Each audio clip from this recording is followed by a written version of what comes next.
As Russia and Ukraine continue with their fight, Moscow has now said that it is dispatching more reinforcements to the Kharkiv region, where Ukraine has made some pretty spectacular and significant territorial gains in just the last 7 days of the counteroffensive.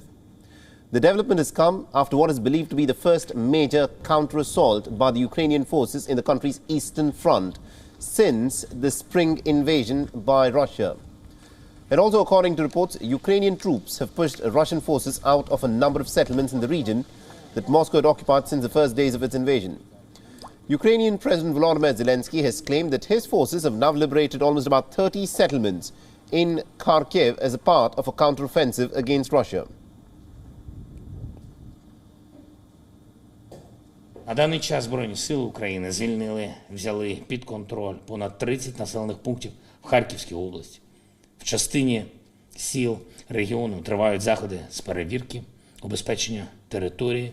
Поступово беремо під контроль нові населені пункти. Всюди повертаємо український прапор і захист для усіх наших громадян.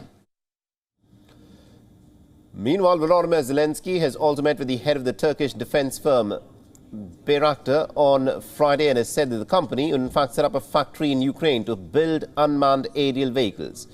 The Baker's drones have been hugely popular in Ukraine, where it has helped destroy many Russian artillery systems and also armored vehicles during the war. Meanwhile, the Biden administration has announced new military aid worth nearly about $2 billion for Ukraine and other European nations that feel threatened by Russian aggression.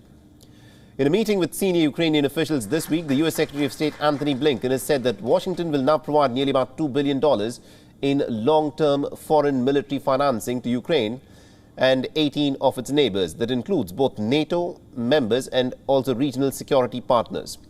And this new aid announcement was part of Blinken's second visit to the Ukrainian capital since the Russian invasion. After Kyiv, Blinken also visited Brussels to meet with NATO head Jens Stoltenberg to discuss the ongoing war. And Blinken has also met with ambassadors from the alliance to review the crisis. And during the visit, he took a jibe at Moscow, saying that Russia's push to send reinforcements showed that Kremlin was actually paying a huge cost in its bid to hold the captured Ukrainian territory. It's not just Washington. The EU has also pledged a new aid package for Ukraine to help the country fight the war. The European Commission has proposed a $5 billion in terms of financial aid to Ukraine, and this is the latest installment of the promised $9 billion rescue package that's been agreed by the European Union leaders in the month of May. WION is now available in your country. Download the app now and get all the news on the move.